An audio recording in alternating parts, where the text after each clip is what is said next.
Hello again, everybody. My name is Josh Rhodes, and I'm your host with the most here on the Retro Monster Truck Review. My co-host this week is Matt Stoltz. He's come back for another one, folks, as he's going to talk Springfield, Missouri, day number 1 from 1996. Let's not waste any time. Let's get right into the show.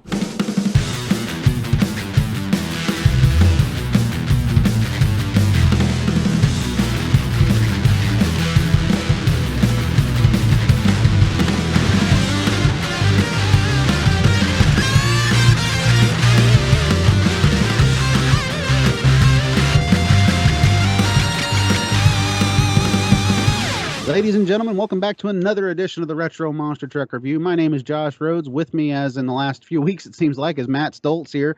Matt, how you doing, buddy? I'm like the Energizer Bunny, man. I just keep going.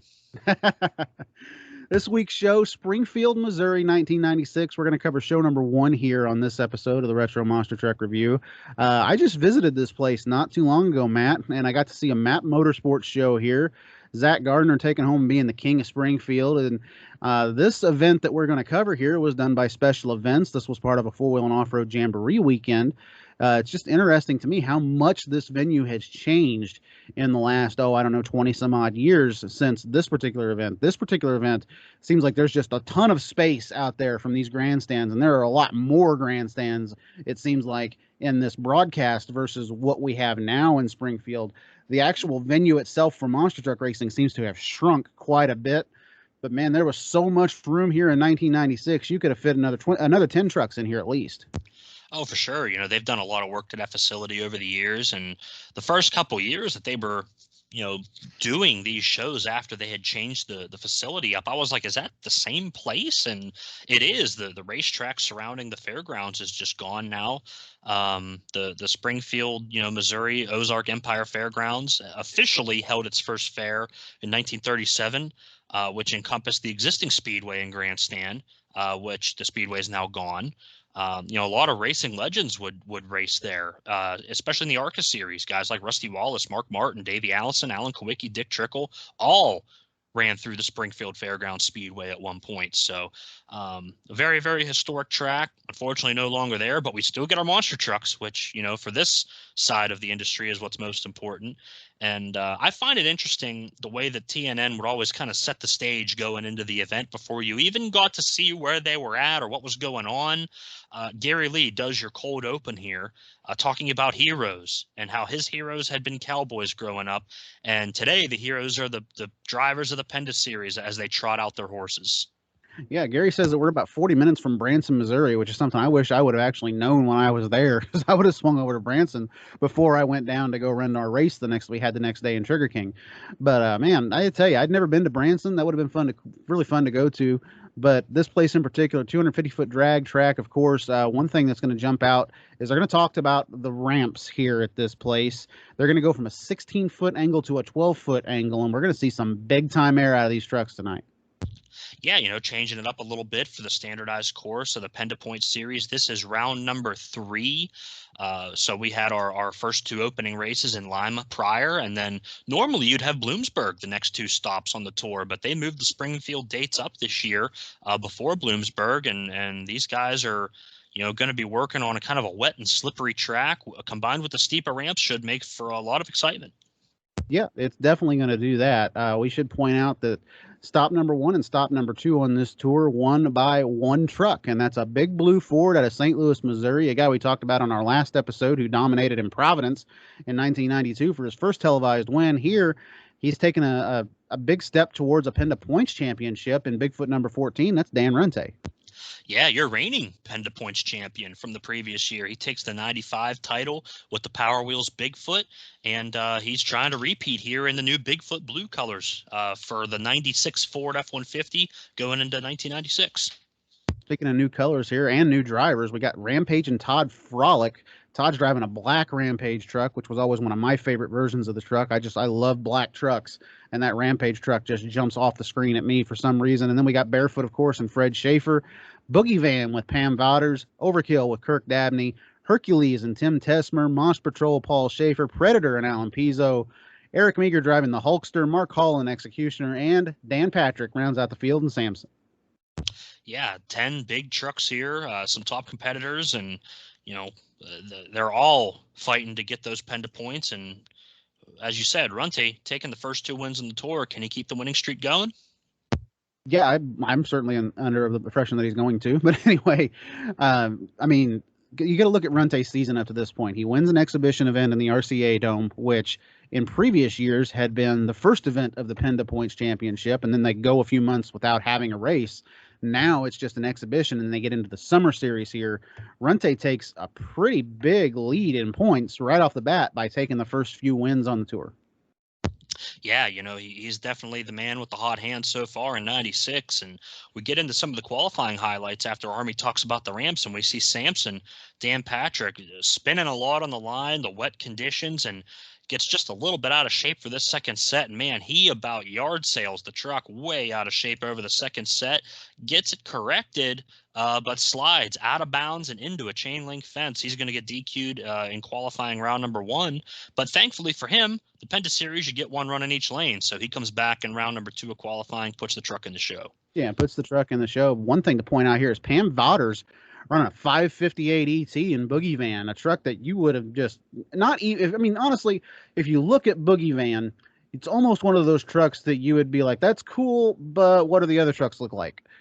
At least that's the way to me. It's a unique looking truck. It's different. It's a Ford Astro van out there on the track, but it's one of those trucks. I don't know. It was just never one that jumped out to me, but it's fast. Yeah, it's really fast here in 1996. They stepped up the program big time in the back half of 1995.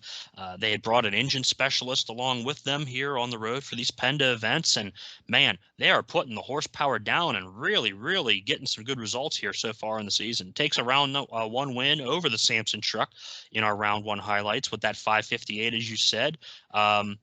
Pretty much cleans Dan Patrick out.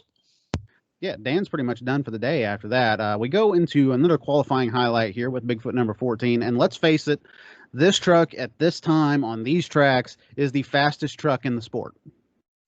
Oh, it's moving. And we see Runte have some issues as well, kind of getting a little bit out of shape, just catches that second set of cars. Hey, it's enough for the number 1 qualifying spot, though, with a 5.44 second run. Yeah, and again shows you here in this run, yes, he is the number 1 qualifier out of that right lane, but that run is far from smooth. He almost DQs himself over that second set, gets the left side of the truck lands pretty hard after the finish line right there. He's trying to get it all back straight afterwards too.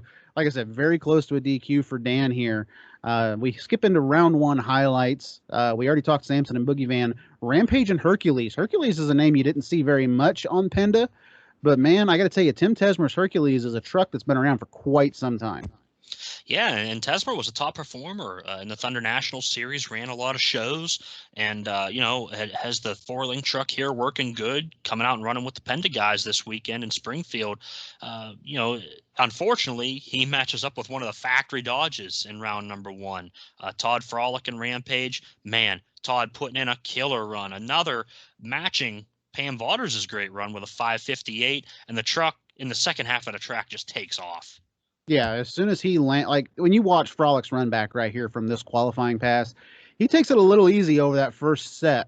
But once he hits no man's land, that truck is gone, and it is gone right straight through the track, right back to the pits before Tesmer even knows what's going on. Tesmer has a bad run. He bounces really bad over the first set, actually misses the second set with the right side of the truck, and DQs himself pretty much here. It's a shame for Tim Tesmer. It's a truck that's as nice as it is. Wished he would have seen it on TV a little bit longer.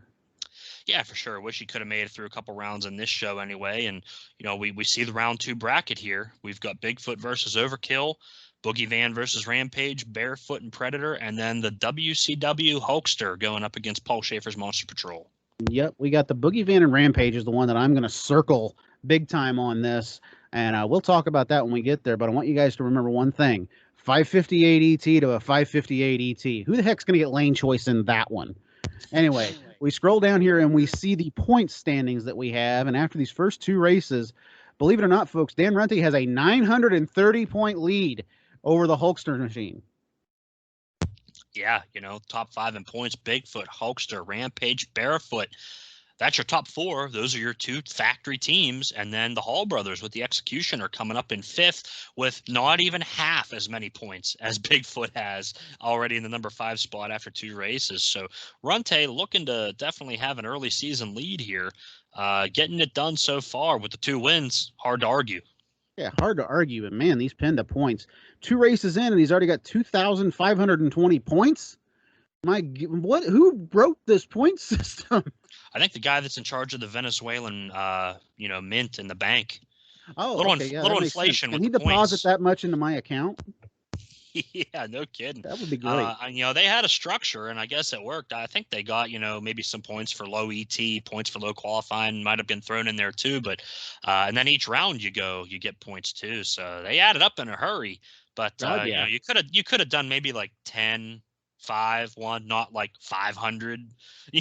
But yeah, exactly. Hey, it worked. Either way, Bigfoot's got a big points lead. Yeah, I mean, just look at that. A 930-point lead sounds incredible. And even if you're watching this on TV and you go, wait, they're in the 3rd race of the season and he's already got that kind of point lead. I guess I don't want to watch to the end. We already know who's going to win.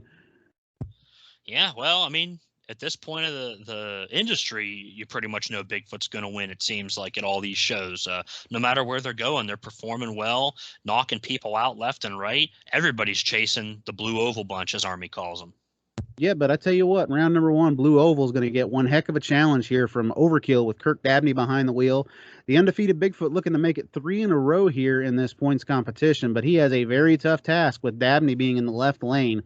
Makes you wonder here, after seeing how that left lane has been doing, why Runte, who has lane choice, doesn't just jump right over there. Yeah, I'm not sure. Runte qualified in that right lane, took the fast time. Maybe that was his rationale there.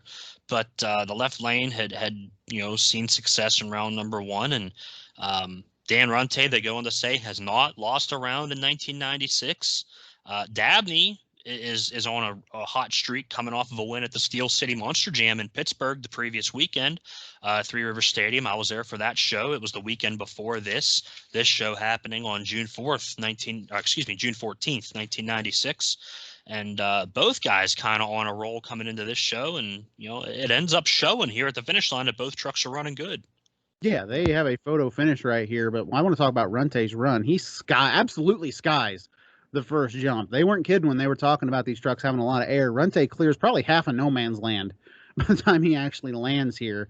But with that Bigfoot truck, the way it lands, it soaks the landing. Yes, the front tires pop up a little bit, but he's still gaining speed after he lands right there. And even in the air, he's keeping up with Dabney.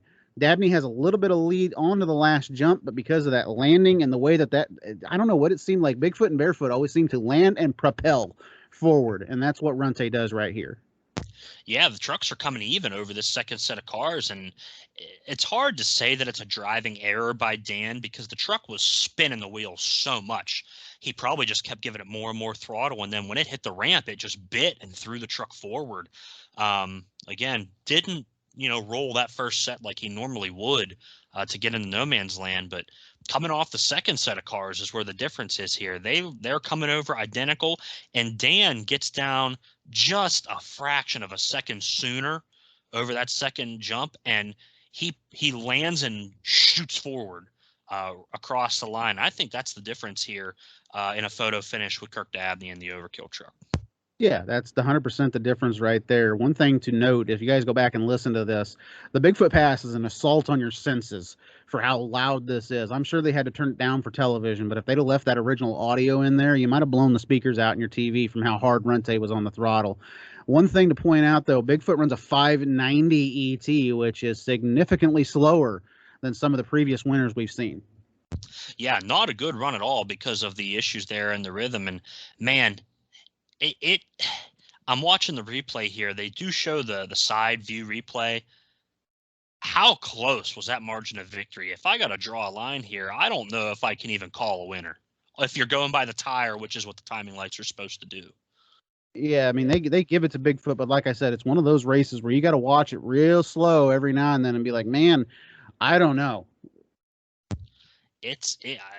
Thank God for the timing system, I guess, because it couldn't have been but a hundredth of a second between the two of them. It was a tire Maybe tread. even That's less about than what it that. was. It was a longer cut Firestone tread that ended up getting Yeah. the win right there. Yeah, deeper cut, man. It was so close. Gotta be probably the closest race of the night so far for sure. And boy, you hate to see Overkill go out on such a tight finish like that, especially because they had really come back strong at the end of 1995. Yeah, very true.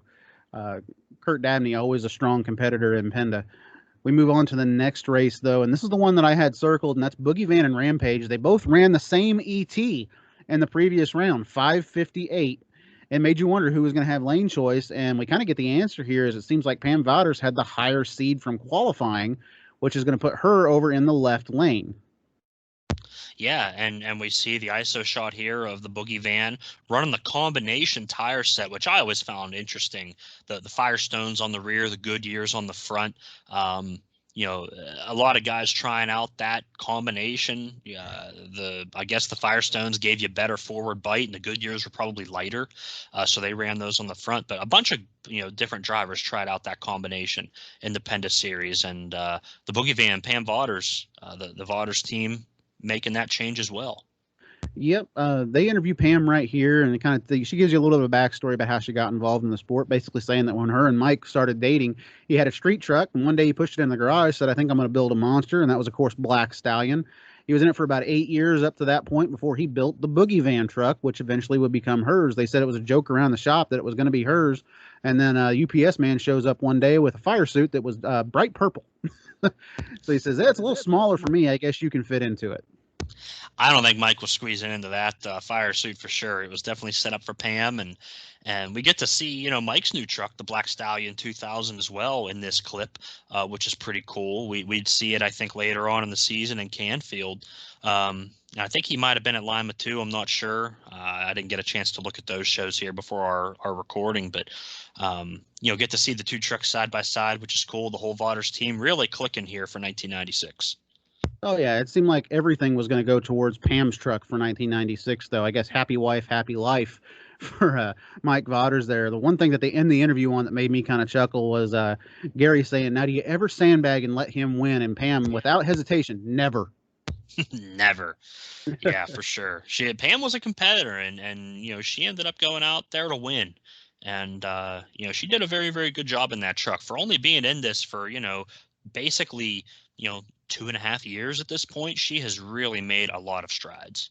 Yeah, very true. One thing I want to point out, that Black Stallion 2000 truck that they show briefly is brand new in this clip. That truck was holding surface and ran with Matt Cody behind the wheel up until, I believe, the 2018 season, until Matt finally came out with the brand new Iron Warrior, which was Blue Thunder on the Monster Jam Tour last year. That truck had almost a 22, 23-year lifespan in this industry, and that is unheard of to these days. Tells you how much care Mike Wouters took of his equipment. It tells you the care, and it tells you how well that truck was designed too. I mean, it held up over all those years and all that abuse. Mike did a fantastic job. Obviously, one of the top teams in the industry, and it shows. That when you can make your equipment last that long under the duress that it goes through nowadays. Yeah, and that truck's a part of one of the most highlighted clips from one of the early Monster Jam World Finals. That's World Finals 3. And I just hear it in my head right now, Mike Hogwood screaming, "He knocked it down! He knocked it down!" when he goes and knocks the semi-trailer completely down. And that's a moment that still, when I was a kid and I was watching that, my eyes almost popped out of my head watching that because you just couldn't believe it.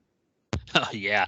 World Finals 3 is one of my favorite shows from that era, and one of my favorite World Finals overall. And maybe we'll have to cover that one someday here on the Retro Monster Truck Review.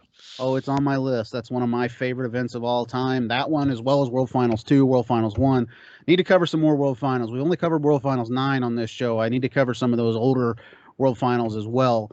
But we get right back into racing right here with Pam Wouters. And I got to tell you, this one is a huge upset to me as Pam cuts a light on Todd Frolic. And Frolic has a very similar pass to his opponent from round number 1, and Tim Tesmer. He actually DQs himself.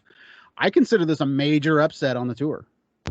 Oh, at this point, you have to. One of the factory back Dodges getting knocked out by, what is still a privateer team at the time. And Frolic kind of stumbles off the line. I'm not sure, what the issue was. He spins a little bit, but, even coming off that first set of cars, Pam's gone on him.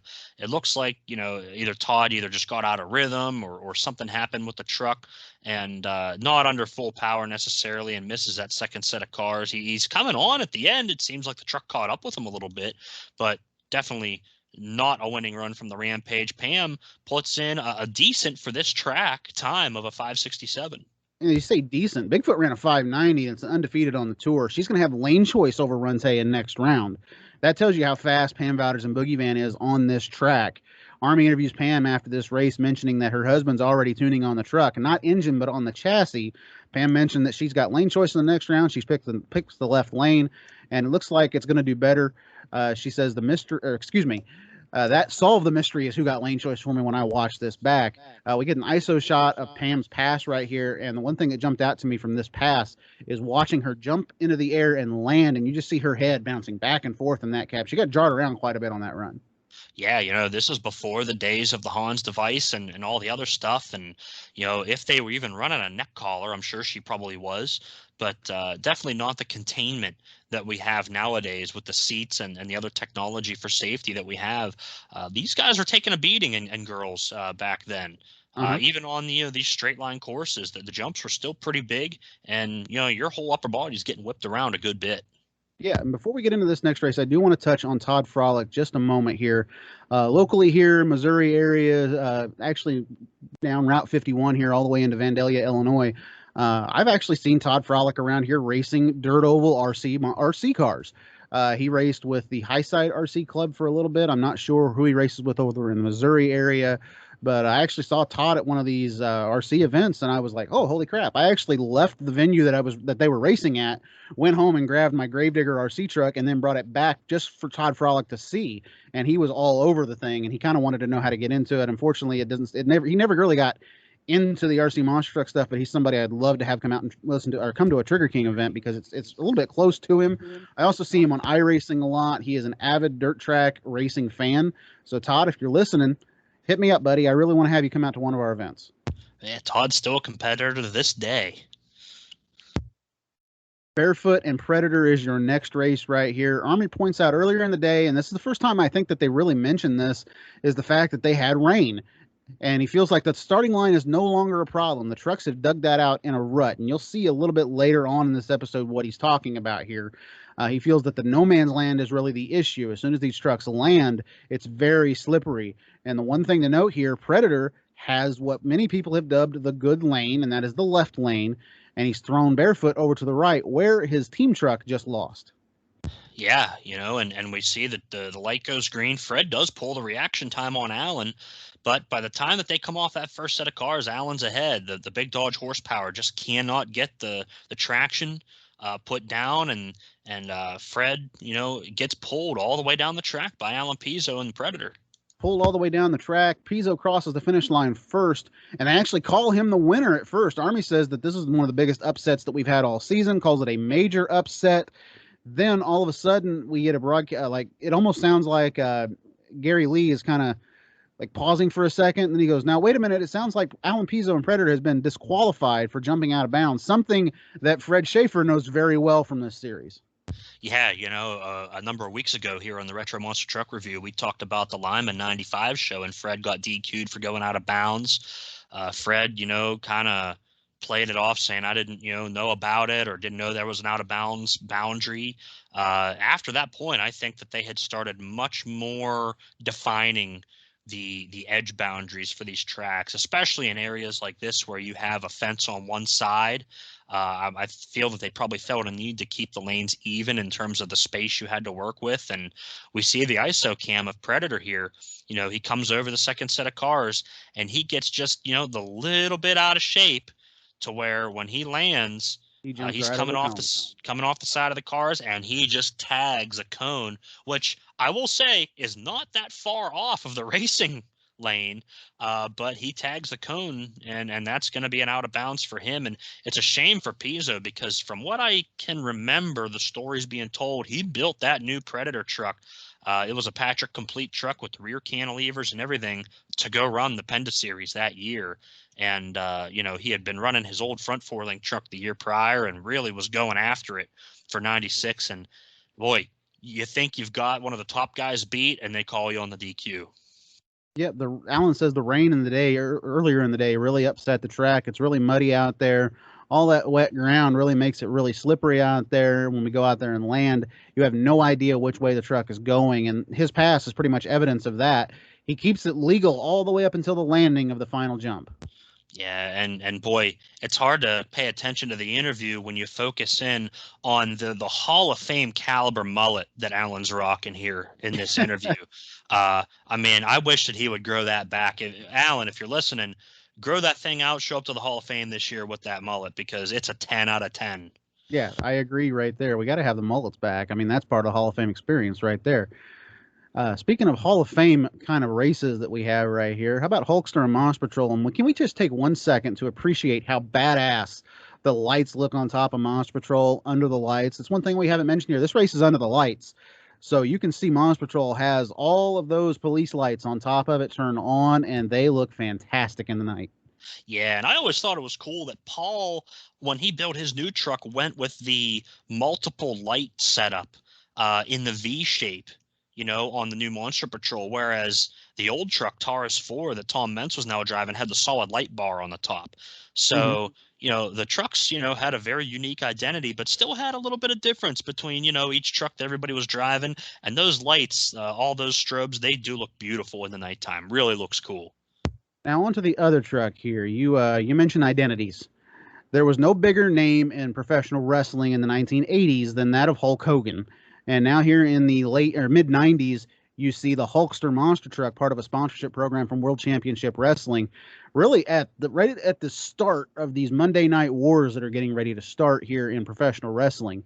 One thing I want to point out is that Eric Bischoff, who was actually in charge of 83 Weeks, the podcast, you can listen to it with Conrad Thompson. It does a great job hosting that show. Shout out to Conrad. Shout out to Eric. I know they're never going to listen to this show, but hey, I'm going to shout them out because they have a really good podcast. Eric is in charge of WCW at this point. And on an episode of 83 Weeks, it seems like Conrad kind of really, not necessarily blasts the monster truck industry, but he takes a shot at it. And Eric stops him and says, hey, this is a major sponsorship opportunity for us. It pushed the name out there. Monster trucks make millions a year just on promoting. He actually ranked them probably just below the pro wrestling scale as far as how much money they're making on a yearly basis in monster truck racing. He defended the sport, and big kudos to Eric Bischoff for that. But now we kind of get into the actual real debate here, Matt, and that is wrestle trucks in general. And a lot of people don't like these trucks and don't like their involvement in this sport. The prevailing opinion that I've seen online over the years is it's okay if Bigfoot does it. And then they hated it when everybody else did it. Bigfoot, kind of the first ones that got the sponsorship deal from WCW here. And WCW was doing a big sponsorship contract throughout multiple kinds of motorsports. They had a NASCAR team. They had I want to say that they do some drag racing stuff too at the time. That was the WWF. They had the Rock and Steve Austin NHRA cars plastered all over them, and then of course you had Bob Sparkplug Holly with the WWF sponsored car out there on the track. Which, believe it or not, I can't remember his name now off the top of my head. Bob Holly. I can't think of his name. His actual name, not Bob Holly, but Sparky Plug was his name basically at the time, and he would go and be photographed in front of this car for NASCAR events. The WCW NWO car with Slim Jim on the Halloween Havoc sponsorship. I remember that. I want to say it was Jason Leffler maybe drove that car. I could be completely wrong, but it was a really cool looking car from NASCAR. But that's another thing. You say, well, it's okay if Bigfoot did it. Well, it's okay if these other sports do it. By God, not monster truck racing. I don't know why. I wholeheartedly disagree that it's a huge downside for the sport to have a big-time sponsorship, especially a professional wrestling program, jump on and sponsor your truck. Well, the money's coming in. It's a big deal, as you said, and this kind of went both ways. And I'm gonna, if you're not wondering what I'm talking about, the racing side came to WCW just a little bit with the tag team, The Pit Crew, featuring none other than Chad Fortune in a full fire suit. as part of a wrestling tag team. Now I had almost completely forgotten about that. I remember Techno Team 2000. I forgot his WCW persona on the pit crew. They were the pit crew. So, you know, getting back to the discussion of the wrestle truck setup, you know, every company kind of approached it differently. The Bigfoot team took it as a sponsorship, a business partnership where they were also providing the trucks for WCW as part of their storylines here and there. And I don't care what anybody says, we would not have gotten the absolute stunner of a truck, the Macho Man Randy Savage with the giant hat on top, without that Bigfoot sponsorship. That was worth every dollar for me, just to see that thing, because it's, I mean, that you can't beat that setup there with the glasses and the hat. That one was cool. I agree. That one was really cool. I'm glad. I think it was Chad Buckland came out with that truck on an RC not too long ago, and I was like, man, I wanted to do that. I wanted to get the hat 3D printed, everything to stick on top of a truck and actually have it and run it in a Trigger King event, but he beat me to it. The one that always jumped out to me, though, as far as one of like my favorite wrestle truck, a lot of people might be shocked me not staying a Steve Austin truck here, but I actually enjoyed the later version of Hulkster, the Hollywood Hogan, when they painted it all black and they had the lightning bolts on the side of it. I just thought that was really cool. This one, like when it spun from the red and yellow Hulkster into the black and white NWO version of the truck. I really enjoyed it. And something that I really thought was cool about the Hulkster truck, and you don't see it here because it's on the Bigfoot 15 chassis. The way the truck was designed, you know, it was originally designed for Bigfoot 8 or 9, where the engine is still kind of poking through the hood a little bit, and the Hulkster arms are ripping the shirt, or hood in this case, away to expose that engine coming up through the top. It was such a cool design. You didn't get to see it on the TV show as much because it's just kind of like a blank area in the front of the truck that he's ripping apart, but it was initially for the engine. And I thought that was a cool design choice by the folks at GTS Fiberglass. Yeah, I think that's a badass design, really. To get into the meat of this whole argument about wrestle trucks before we move on to the next round, I do see some people's points about the wrestling trucks and how the average fan might look at them and seeing them in a legitimate racing series like PENDA, and then maybe thinking, oh, well, it's rigged because they have a pro wrestling sponsorship. However, I always come back with that counter argument is, do people think that way whenever NASCAR has a wrestling sponsorship? Do people think that the Gravedigger sponsorship on Kevin Harvick's car a couple weeks ago in Nashville was a bad thing? No, they don't. They all loved it. They all love the wrestling cars that came into NASCAR. There's no reason why we should have so much hate thrown towards these wrestle trucks. Yeah, for sure. And there was a lot of cross marketing going on in the 90s here, and a lot of money flowing around. A lot of people, you know, were able to make a living off of these sponsorships. It certainly helped the Bigfoot team out a bunch.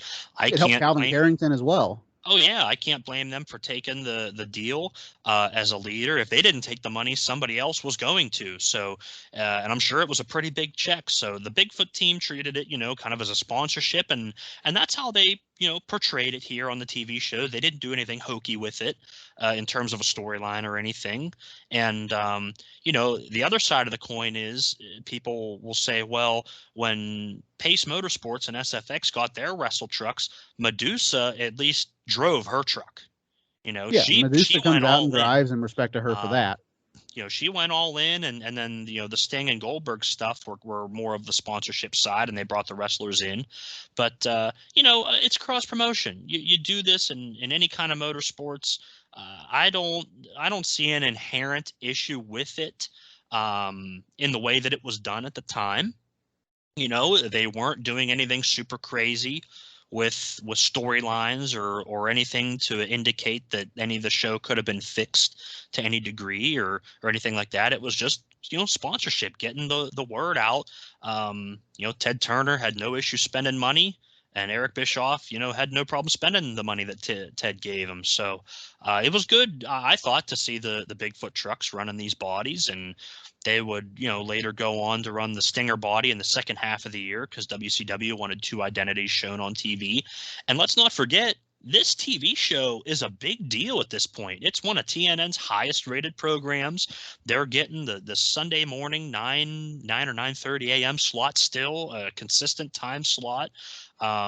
you know, it's big ratings. They were pulling in good numbers, getting a lot of eyes in front of that brand WCW that maybe wouldn't have otherwise. This is an automotive crowd watching this show. It was another way to reach out beyond the NASCAR group, to you know, get eyes on the brand. I think it was a good marketing decision at the time. It obviously paid off for all parties in that time. So, you know, it is what it is. I don't have a problem with it when it comes down to it.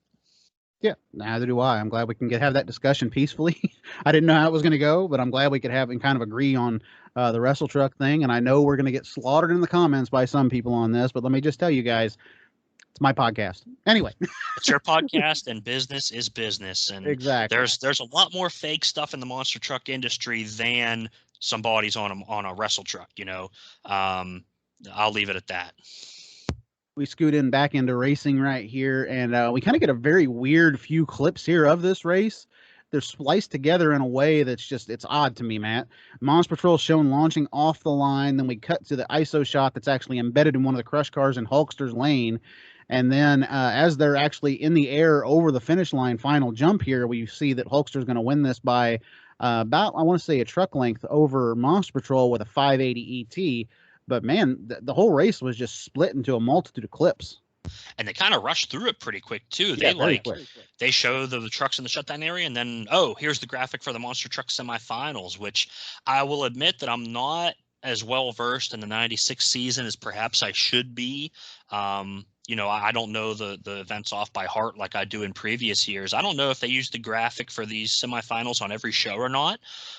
It's kind of cool. I like it. Something different that they hadn't done in years prior. One thing to point out here too, and I forgot to mention this earlier, was some of the transition shots they would use to go from between a race to the point standings to an interview with Army Armstrong or Gary Lee. They do a quick little clip with the sound of a nice big revving engine, and it'd be a different multicolored version of a truck launching or the inside of a tire or something like that. I just love those transition shots. I thought they were very interesting. Yeah, they brought those in, I think, for the 95 season, and they had started playing around with the graphics package and some of the other music a little bit. And I love that old music that they had used for years and years, but I love the theme music in these last 2 years also with the, I don't know if they're horns or what you'd call them, but the rock guitar with the other music behind it on the intro and closing. It all works for me, man. It all brings the excitement. It was an evolution of the production over time, and you know, you figure this is their 7th season of Trucks and Tractor Power. They've kind of got their feet under them for sure by this point. Like I said earlier, it's a marquee title for the TNN programming. Yeah. Speaking of feet, we got Big Feet going to be taking on Boogie Van here. No, I'm kidding. Bigfoot and Boogie Van is your semifinal pairing, first one. And then we have Barefoot and Hulkster. Team Bigfoot and the Dodge team still in it here in the semifinals as Army goes to interview Eric Meager. Army says, hey, you guys are working for a living out there. It's spooky all the way down the racetrack, plus the shutdown area. And Eric says, everything's spooky from the starting line to the shutdown. We've got our hands full. This has got to be the trickiest track we've been on in years. You've got some soft spots, some dry spots. You don't know whether to check up or stay with it. It's going to make for some exciting racing, and he's not wrong at all right here. We've seen some exciting racing so far. To get a win out of the right lane seems to be, to me anyway, you've got to stand on it. Yeah, you know, Eric pulls the win out of the right lane. I'm trying to go back and see his time here. A 580, not a stellar run. But again, that right lane, you're spinning big time on the starting line. Like Eric said, challenging track. Springfield always seemed to be a challenge. There was always something at play, either at the starting line, starting on gravel, or some kind of craziness with rain or the blistering heat. There was always something that made these Springfield events difficult for the drivers to get through, and I think it provided a lot of entertainment as a result. Now, I say all of the stuff that was just said with Eric Meager right there. Keep in mind, he says, trickiest track we've been on in years. We go to commercial, and then we come back, and Army is standing at the starting line. And this is something I wanted to mention earlier, but I wanted to save it for right here. And it's the fact that Army's standing at the starting line, and he shows you just how far they have dug ruts into this track. Off to one side, you can see almost, I want to say, 1.5 foot drop from where these trucks have spun these tires out on the starting line right here. And Army goes on to say that the drivers are saying this is the best track we've ever run on. Yeah, I don't know when he recorded that. He must have got an interview from somebody else, but he does make the point here that they've gotten through the loose stuff and they're down into the clay underneath the mud, and that should help them go forward. And we'll see if that plays true if the times start getting any faster here. Well, and this is the next race that honestly, when I saw it, I was kind of on the edge of my seat here. I was like, man, Pam Vodder's has been like two or three tenths quicker than Dan Runte here. I kind of wondered who was going to win this, but here is where the veteran now, Dan Runte, plays a little bit of mind games on Pam. And it's one of those things that we talked about in the Flemington episode with Andy Brass and Scott Stevens. He backs in and out of the staging lanes. He's messing with her, and just as he pulls up to stage, he gets Pam to take off on red. Yeah, Pam's sitting there ready to go, and I'm guessing she was either pre-staged or fully staged already, and Dan just starting to roll into the lights. You see him, surge forward into the pre-stage beam, and then as soon as he goes into the stage beam, Pam takes off. I don't know if she was just waiting for whatever color came next, but Dan had just finally gotten staged, and Pam treated that as a green. She takes off, and the way that a pro tree works at that point is if somebody takes off, it immediately trips the ambers. So then Dan waits on that to go, and he takes off. No, not a great run here. Kind of takes it a little bit easy, but still comes across with a run that was better than his round 2 time. He comes across with a 5:87, and boy, it's a bummer for Pam. She just pulled the trigger too early. Yeah, just a little bit too early for Pam, and it was a little bit almost disheartening as a fan to kind of watch it because you're really pulling for her at this point. She's obviously the fastest thing out here at this point on the track. 587 ET for Bigfoot is quicker than his previous time of a 590 in the previous round, but she, like I said, she was in the 550s, 560s area. I think she had something for Bigfoot right here. I think she could have at very least, put up a heck of a fight and very well could have taken out Runte at that point. But man, you're on the edge. You know that you're up against the top truck in the industry. Sometimes things happen and the nerves are going, and man, I wish we could have gotten the full race out of that one. Yeah, I'm of the same opinion. I wish we could have got the full race out of it. I think even Dan Runte was a little bit like that as well. Even though you can almost kind of see a little bit of a snicker as he's being interviewed right here. He says Pam's quick on the lights. She's one to watch. The Ford Bigfoot's been running good. She had lane choice and threw us over there. So we tried something different. I'm gonna point that out. He says that they tried something different here. I think he purposely did this. There's no ifs, ands, way, or buts about it. If he doesn't say that, I'm kind of iffy on whether or not he did it. But as soon as he says we tried something different, that's where it just clues me in that, oh, hey, he was trying to get her to do that. Yeah, I guess so. I mean, I don't know if the something different was he waited till she was fully staged and kind of getting antsy to start rolling into the lights. He didn't do the blurp job, as I call it, where he wraps the throttle and, just deep stages himself to try to draw the other person off. He was just kind of, going into the lights like normal, and man, she took off. So whatever it was, it worked. Yeah, it worked for Bigfoot. Yeah, Bigfoot goes on to the finals. The question is who's he going to take on in the finals? Is it going to be Barefoot or is it going to be the Hulkster truck? Fred now over on the left side of the track as the Hulkster is going to take the right lane where it had just won out of. Each truck dry hopping right here is something that in PENDA you would see a lot as trucks trying to really get grip, dig out that starting line even more than what it was. I would say by the end of the night, they'd had at least have it dug down 2 feet from where the actual dirt topping was.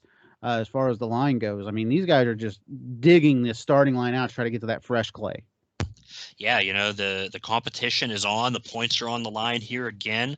These guys aren't just rolling up to the line and hitting the gas. They're up on the converter for the start. They're putting the equipment on kill every time they go down the track, and they want to make sure they get the best launch possible. And, before we get into the race itself, we switched to a shot earlier in the day here from Gary Lee standing in the middle of the right lane, talking about what makes the PENDA Point Series unique. It's the gap in that second set of cars, about 25 feet, that forces the drivers to, really get on it and clear that jump rather than just driving over the tops of the cars, and provides better competition and a better show. We would later in the season see that gap in the cars would go away, I think due to safety concerns, after some trucks had crashed into the front of that gap under, losing power and so forth. But at this point, at least, the gaps in the cars, I always thought it was cool and definitely set the Penda races apart. Yeah, I agree with you. It definitely was cool and it definitely set them apart. But the two things that pop into my head, and I can understand the reasoning why they got rid of the 25-foot gap. Kemosabe, I believe, was one truck that kind of nosed in and did a wheelie across the cars from that. Goliath's Revenge, the end over end accident that it had, and also now jumping into my head is Dan Patrick and Samson from an episode that we talked about previously, and I believe Lima, where he actually cracked the housing and didn't find out for a few months afterwards. Yeah, it happened a bunch. I think Brass lost a transmission. It might have been in Springfield in '93. I can't quite remember. He smashed into the face of the cars too, and it's amazing they didn't get rid of this earlier. But I always thought it was a cool part of the show. I mean, by this point, obviously, the trucks are flying over the cars completely. It didn't really matter. They didn't need the gap to force the drivers to push it like they did in, maybe 91 and even 92 a little bit. But it definitely, made for a good show. You'd say, man, they're jumping a far distance. And I always thought it was kind of to save money, as a little kid watching it, oh, they didn't have to put cars there, so they didn't. But, it's definitely something unique about the Penda series, at least on a wide scale. USHRA did it here and there at a variety of tracks. And before that, they even put a mud pit after that first car to really penalize you if you came up short. So, always an interesting to see what the promoters would do to get the guys to push it just a little bit harder. And speaking of pushing it hard here, I think Fred Schaefer's a little antsy as he pulls into the stage first. Hulkster pulls in right behind him right here. We got a Dodge and Ford matchup, and Ford just gets killed on the light here. Barefoot Fred Schaefer takes off and gets about a truck length lead right out of the hole. Yeah, you see the trucks go into the lights here, and boy, on the green, I'm going to say that the trucks move together. I don't think Fred necessarily pulled the reaction time on Eric. It's just that grip, and that left lane is still so much better. And by the time that Eric gets over the first set of cars, he kind of backs out of it a little bit. He tries to catch up, but there's just no catching the big red Dodge at that point. Fred is gone and, coming up with a pretty good ET, maybe the fastest of the night at 5:39. Yeah, 5:39 is the fastest that we've seen all night long. The only other truck faster was Boogie Van, and Pam's not in the right bracket anymore right here. So you think, in a previous episode, Providence 92, where we talk about Ken Bruce saying, well, I think Bigfoot's got the advantage. I think Barefoot's got the advantage here, I think, going into the final round against none other than Bigfoot. Another episode where we're going to talk about a Bigfoot and Barefoot final. I believe that right here, though, with these two trucks, like I said, Barefoot's got to be the favorite as Army Armstrong interviews him right before we go into the final round. Yeah, Fred says he's going to the left lane. He thinks it's going to do it for him in the finals. So, having the lower ET in that round over Bigfoot, he gets the lane choice. And, boy, he barely got the truck in for a legal run there, barely got the tire up the ramp. And Fred even says he thought he was a little bit crooked, but he thinks that left lane is going to do it for him in the finals, like I said. It's we set up the stage, and we don't get to cover it a lot here on the Retro Monster Truck Review, but I got to point out we go into some tough truck action before the finals. Oh yeah, I was going to point that out as well. We've got a couple of '79 Broncos here, as well as '79 Jeeps that put on a heck of a show before we actually get to the final round. Yeah, we see a couple trucks, they have a pretty big jump here, and some of the guys kind of take it a little bit easy. They kind of roll over. You can almost hear the crowd boo a little bit as they go over this hit. But I don't know who had it in their right mind to use one of the motocross jumps for the tough truck course, because they did run motocross that night. And the finish jump was the big monster double for the tough trucks. And we see Shane Ballard, who had become a star at this point on the tough truck tour, bouncing through this course, and he absolutely sends it over that final jump. I mean, the camera zoomed in, you can't see how high he got. He had to have been at least 15 feet in the air. Yeah, that truck painted up like a zebra just flies through the air. Looks like it's running from a lion. It's jumping this big hill. When it lands, it's just, oh man, your spine can feel it. And I love at the end here, Gary basically says, hey, the truck might be white and black, but the driver's black and blue. No kid, man. He smashes into the landing ramp of that double, and Shane, puts his hand up for the crowd and gives him a thumbs up, and I guess he's good to go. But boy, the old Bronco, thankfully, had held up for him on that night, and he would go through to be a star. The rest of the season, they'd show his runs at the Jamborees, and he would go on to run the USA Motorsports Tour as well in Motor Madness the next year. One of the more popular tough truck drivers in the history, I would say. Yeah, I agree with you. Shane always knew how to put on a show, and he was always one of the guys out there that was not afraid of that big pedal on the right. Yes, we go in the finals here. We see the trucks lining up, doing the dry hops again. The old rivalry again, Bigfoot versus Barefoot. Anytime these two trucks are paired against each other, whether it was back in the day or right here in 1996, the crowd was at a fever pitch because honestly, the announcer had something to really plug right here. In this case, it's Ford and Dodge. Back in the day, it was Ford and Chevrolet. Monster truck rivalry, something we talked about a couple weeks ago here on this show, and you're going to see one play out right here in PENDA in 1996. But this one right here, what I want to point out is the fact they leave together pretty much on the line.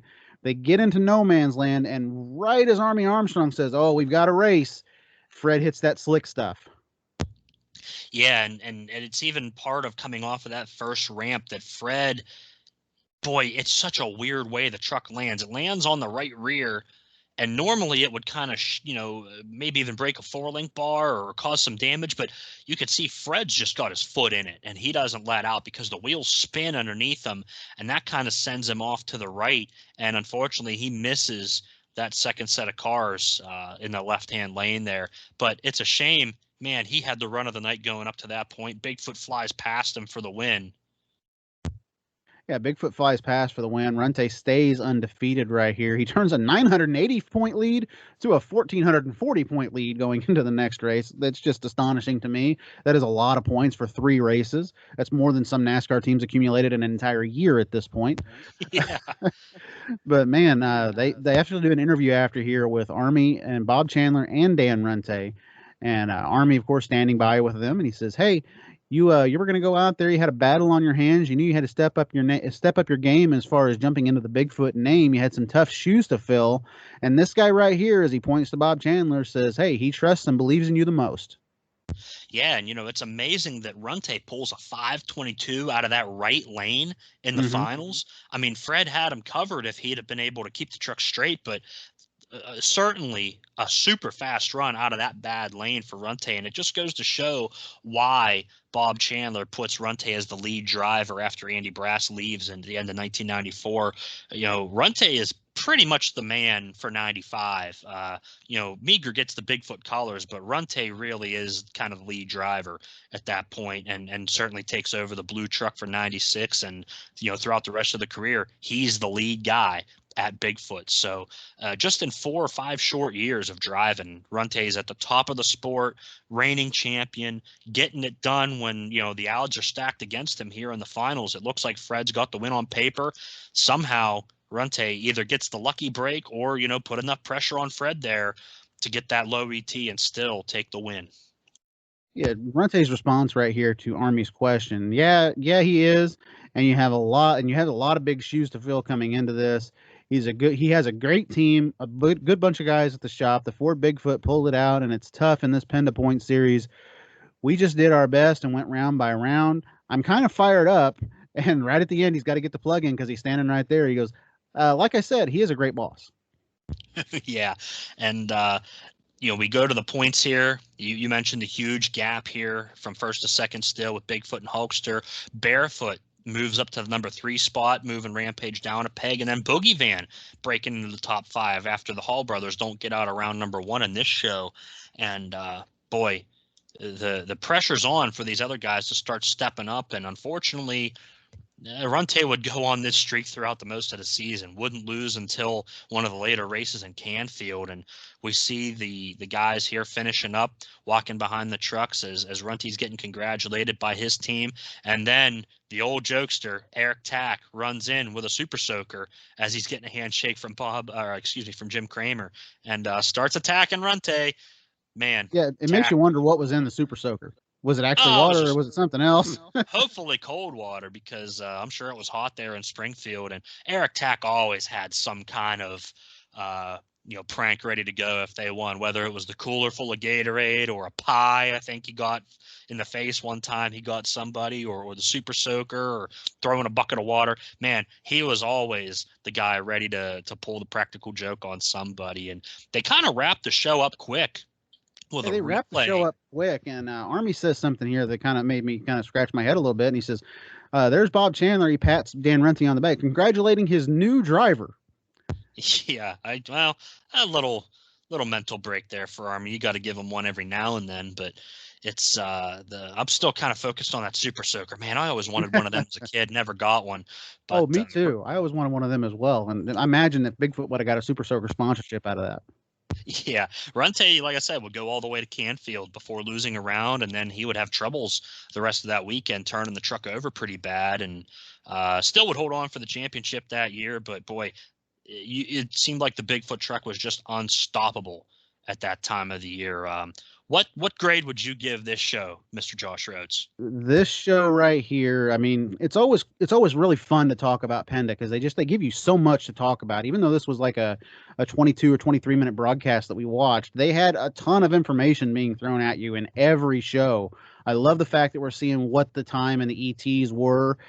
Drastic difference from what we saw in 1992 when we covered the Providence event, where we didn't see who had quick times or anything like that. We didn't know where they were in the bracket, where they qualified. We get a little bit of that here. We don't know where everybody qualified, but we do know the pairings going into the next round, and we know that at least Bigfoot's a fast qualifier, and we know Boogie Van's a pretty fast qualifier as well. Still, the ETs and everything that they bring up, it's just something that adds to this broadcast. And honestly, I got to give this one an 8 out of 10. I really enjoyed calling this show, and it's something that we're going to have to come back on a little bit later and cover the next couple of events that were held here in Springfield as well. I'm going to have to agree with you. An 8 out of 10 on this show here. Some of the segments were a little bit rushed, I thought, but you only got so much time to squeeze in. This is during the period in the mid to late 90s where the advertising time started getting a little bit longer. They're taking another minute or two of broadcasting time away from the shows. Last week we were talking on the Retro Monster Truck Review about Providence. That show was 24 minutes. End to end without the commercials in it. This show, just barely, I think, over maybe 22, if they're lucky. So the advertising time getting a little bit longer, and pretty much the standard we use today. And it caused them to condense some stuff down. Didn't get to see as much of that first round action as we'd like, but the action was great. There's some twists and turns there where you don't expect things to happen, and they do. I like the show. When you bring up some of these PENDA shows to me, it's like, man, I don't remember anything special about those. But then I get to watch them with a critical eye and take notes on them and say, man, these were really, really good shows and good television. Yeah, that's something that a lot of the old school monster truck events, and I'll just jump on my soapbox here for a second. A lot of those events, you kind of remember back, like Bowling Green, for example. You had told me beforehand, watching it back, you didn't think it was, how am I going to polish this turd kind of thing, But then when you watch it back, you're like, man, there's just so much stuff going on here. You almost forget what all is going on in an event like that, just kind of like this event right here. The big thing that stands out to me in this event is Pam Wouters is really the star of this show as far as I'm concerned. She's cutting ETs faster than Bigfoot, Barefoot, Hulkster, Rampage, the trucks that you would expect to be 1, 2, 3, 4 in qualifying. Here's Pam Wouters just jumping out of nowhere. For sure, a breakthrough star of the entire season, no less. Those folks really got their compete level up. Later in the year, we'd see the Hall brothers start coming around and becoming more and more competitive as the season goes on. Even though those two factory teams still were leading out front most of the time, boy, the fight to get into the semifinals sometimes was some of the best racing we'd see among all of these privateers. And the 1996 PENDA series, even though it ended up being kind of a blowout at the top of the points, those middle spots were just tooth and nail every single week. We saw some breakthrough folks come through when Bigfoot finally, falls off its pedestal a little bit later in the season. And man, it's just a heck of a watch. If you want to go on YouTube and watch the entire series, I think there's a playlist that has them all in a row. It's worth a watch because some of these shows, like I said, you forget. And toward the end of the season, they started getting a time slot change, I think. at least in the second and third airings. I was only 6, 7 years old when this stuff aired. So these shows went into the Motor Madness era. They were still showing them on Sunday mornings for a little while. And then they started changing the time slot up going into 1997. So it's good television, definitely worth the watch. I hope you watched along with us here on the Retro Monster Truck Review. I've got to mention, again, as I often do, please go out and donate blood at your American Red Cross or Vitalent location. There's news stations covering the situation here in Pittsburgh. It's not good. Anybody, if you're able to go donate blood, as a leukemia survivor myself, I can say that people rely on that to stay alive. And without the blood donations, I'd probably be dead right now. So please go out and donate if you can. Josh, thank you for having me again on the Retro Monster Truck Review. I'll do them as long as you keep asking me to come. And I enjoy it so much. We really have a good time doing this. And, thank you everybody for listening for sure. Yeah. Hey, everybody, do exactly what Matt says. Go out there, donate blood. It's a crisis that we have right now in the United States as well as all over the world. I can't echo everything he just said enough right there. Please go out and do that and save a few lives. For that, though, we're going to have to hop out of here, and we will definitely see you guys, all of you guys, again on the tracks across America. Bye.